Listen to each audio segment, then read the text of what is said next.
Hey everybody, this is Adam Gussow. I'm a professor of English and Southern Studies at the University of Mississippi here in Oxford, which is where I am right now. I'm a blues harmonica player. Many of you may have heard of the duo Satan and Adam.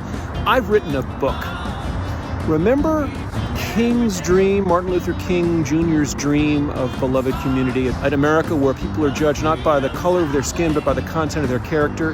What if you tried to live out that dream over the last 40 years into contemporary America? Well, that's what I've done. I've written a book about it. It's called My Family and I, a Mississippi Memoir.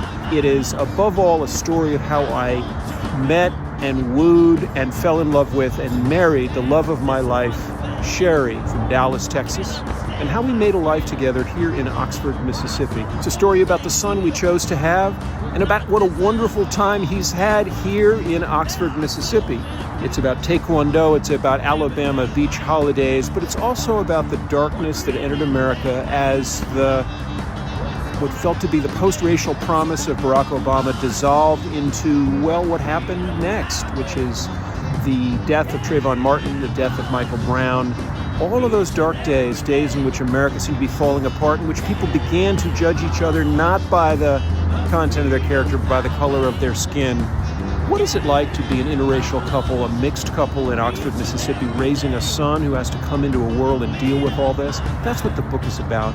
In order to understand the meaning of beloved community, I go back in the book into the 1980s when I was, believe it or not, a former graduate student and I became a Harlem street musician working with a man everybody called Mr. Satan, but his real name was Sterling McGee. And I sort of take you back into those days and help you understand how my dream of beloved community came into being at that moment in the life we lived and in the face of racial violence that was happening in New York in the late 80s. But I moved, I left it all behind, and I moved to Mississippi in 2002. And, well, the rest is the story of my book.